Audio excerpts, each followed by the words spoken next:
Your hands and feet are tied. You are blindfolded. You are in a cold, dark place. Your only weapon is that you are able to hear. You are dependent on your captor to set you free. That's how I feel still being married to Alan.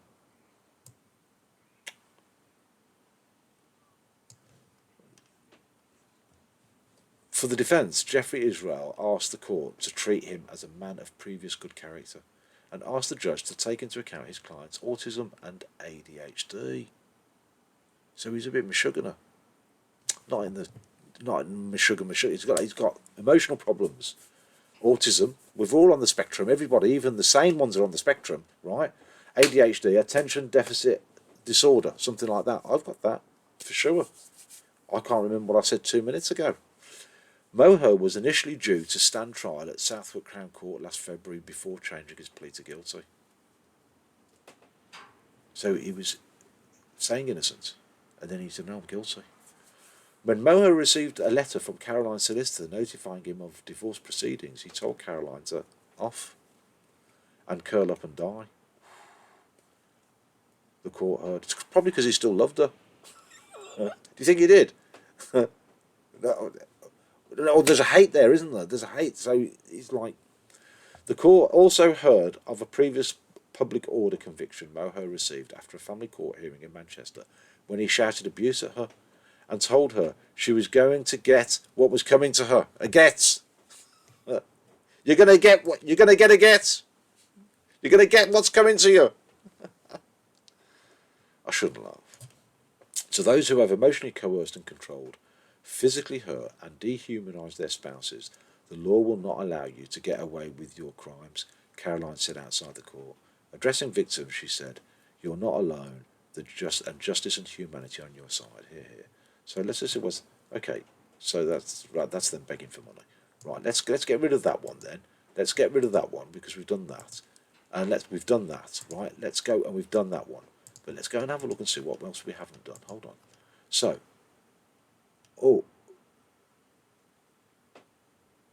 Solicitors UK article. What's this one? Husband's coercive control. Daily Mail. Let's have a look at this one. Maybe this is the same one. I don't know. Yeah, now this has got... this was an interesting article. Let's have a look at this. This is on the same case. So, right, I think this was probably... When was this written? Has it got a date? Tuesday, May the 28th. That's now. So when was the article written? Let's make it a bit smaller. I made it got a bit too big.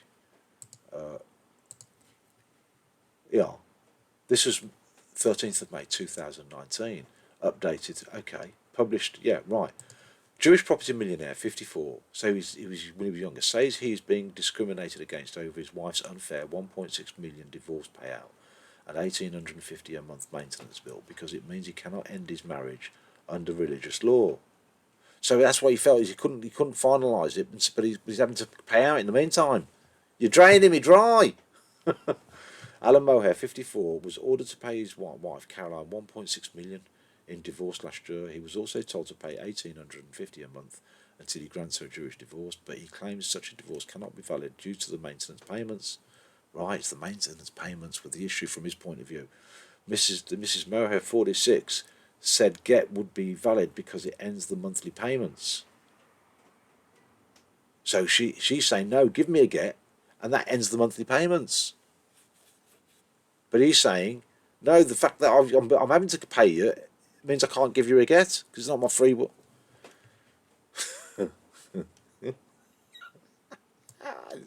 I don't know if it's the Meshuggah or if it's the halacha, and it's the interdependencies. It's like, but let's see what they said. Let's see what this reporting was like. A Jewish property millionaire claims he is being discriminated against because of his religious beliefs in a very acrimonious divorce from his estranged wife. Alan Moher, 54, was ordered to hand over 1.6 million lump sum to wife Caroline, 46, by the family court, as well as 850 a month in maintenance payments until he grants her a get, a document that officially ends marriage under Jewish law. Right. But Mr. Moher of Salford, Manchester, claims a get must be granted freely and only when financial ties between a couple are ended, adding The maintenance payments would therefore invalidate the religious divorce. The couple, who wed in 1995 and have 3 children, split up in 2016 after 21 years together. Mrs. Mohair used $750,000 of the lump sum to move to London and buy a mortgage-free house. Nice. Said the get would be valid because it would immediately end the monthly payments, thus cut off financial ties between them, meaning there is no good reason to withhold it. She's got a point, right? Stop the mishegas. Just pay me the money, give me the get, and we're done. Finished. I can see where she's coming from, right? I can see where he's coming from as well. Mr. Mohair, who owns several rental properties, is fighting to get the family court ruling overturned, claiming it has trapped him in the marriage and will leave him paying her maintenance indefinitely. But they said that the payments would cease once he gives the get, but he sees it as the get is dependent on, he's being forced to make the payments, and as long as he's making the payments, that get is no longer a free. I can see his point. It's not a free will. I'm only choosing to give the get because I'm paying the money out, right? Which you've set as a condition. If you get rid of the payments first, take that away from me, then I'll give the get, because it'll be my free will. 2 sides to every coin, isn't there? His lawyers are fighting the family court ruling made last year, and also argued the £1.6 million payout was unfair because it was 85% of the family's wealth. So he's had to give out. So he's only keeping 15% of the family's wealth. She gets all that. That kind of ruling, the divorce situation in the UK, it's secular, ordinary, ordinary fellas out there. That's why they commit suicide. That's what they become very bitter and twisted, that they basically lose everything. I know people that have basically been in that situation, and they become misogynistic. They hate women because it's not the women, it's the law that they hate. They hate the fact that they're taken for everything. They get the house, the settlement, and all that kind of thing. Whilst they've got a child, the child becomes 18, they still live in the house, and they got nothing. They end up living in 1-bedroom apartments. They can't meet anybody, can't get married, can't have children, can't afford it because everything they're earning just goes. Anyway, his lawyer, okay, 85% of the family wealth. Maybe that was what it's all about, right? From his point of view.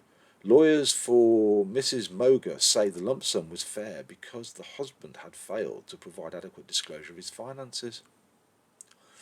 Okay. A get is a divorce document in Jewish religious law which must be presented by a husband to his wife to give effect to their divorce. The text of the get states, "You are hereby permitted to all men," which means that the woman is no longer married and that the laws of adultery no longer apply. It also returns to the wife the legal rights that her husband holds in regard to her Jewish marriage, which would have been what's written on the ketubah. So the ketubah says, you're entitled to 2 years' salary, 2 years' wage. In this day and age, you're talking the average salary is 35, that's 70 grand, but he's got 85% of his wealth. So that's where there's a mismatch, isn't there? There's the secular ruling, and then there's the ketubah. It also returns to the wife the legal rights that her husband holds in regard to her Jewish marriage. Judge Bernard Woolwork at the family court in Manchester made the financial orders in November last year. He told Mr. Mohair of Salford that the marriage and his obligation to pay maintenance would end in a clean break as soon as he presented the get to his ex, having paid her the lump sum.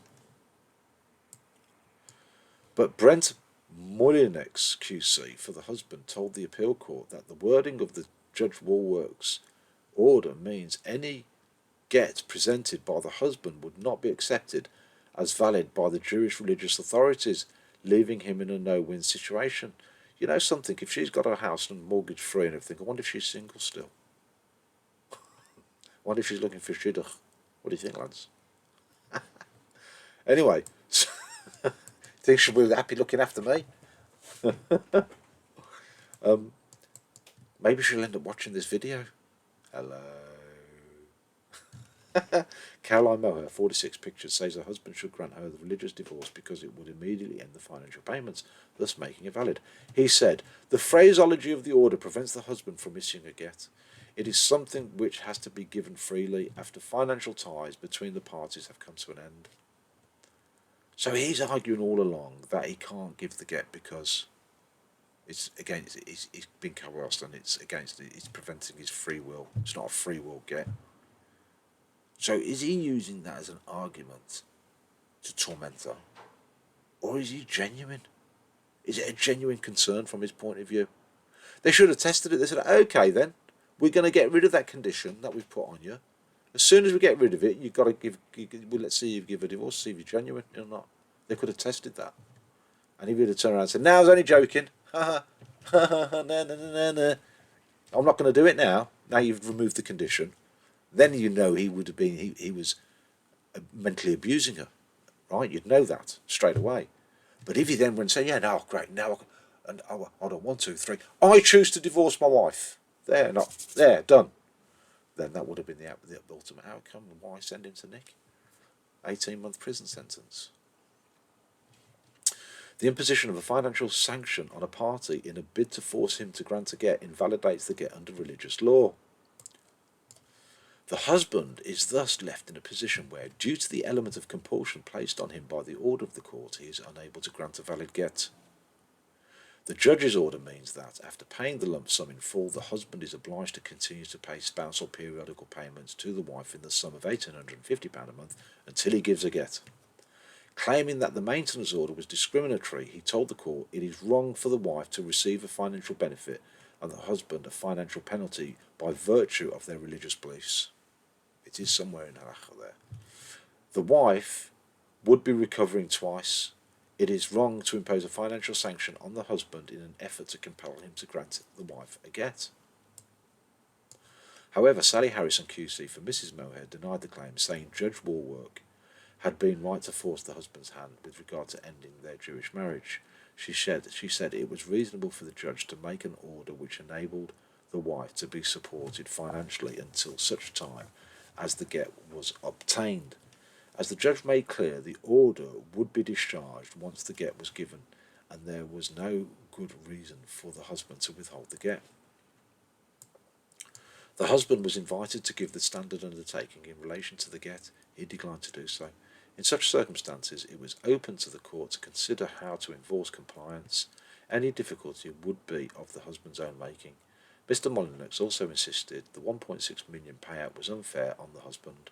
He said the identifiable assets were £1.875 million, less the husband's debts. The wife received just over £1.6 million. But she's still the guardian of his children. She's got to look after them. They've got to be secure. And she's got a £750,000 house down in London, plus income from the money. She's technically got all these investment properties. Well, she's got the cash equivalent. And he's only left with maybe 150 grand. Something like that, 100 grand. But it's his kids that are being looked after. But there'll come a point where his kids will fly the nest and move on. She's left with a lot. That's where a lot of men object. You know, there should be at that particular point where she becomes because what will happen? She'll go and meet somebody else, and that somebody else, like, could be me. I'll move in with her, shaking arm, live in a nice house. Thank you, mate. Thank you, thank you, Alan. Do you know what I mean? It's like a. But the point is, the children move on. She's left with the assets. She sells them, makes Sally out, goes to Heritage Royal. He's still living in a little one-bedroom apartment in Manchester. You could argue that you've done it before, you can do it again. But he could argue, yeah, but I only did it because I had a good woman behind me. Behind every great man, there has to be a great woman, right? Well, that's what some rabbis say, is that Parnassa comes from Hashem via your wife. Listen to your wife, look after your wife, and all will be good, kind of thing. You know what I mean? It should be a 50-50 split, shouldn't it? Or it should be, yeah, you can have the lot until the kids have flown the nest. Then at that point, we sell the house, and you have half and I have half. Should be something like that to make it equitable. You know. Anyway, I digress. In such circumstances, it was open to the court to consider how to enforce compliance. Any difficulty would be of the husband's own making. Mr. Molyneux also insisted the £1.6 million payout was unfair on the husband. He said the identifiable assets were £1.875 million, less the husband's debts. The wife received just over 1.6 million. Just because the husband has not engaged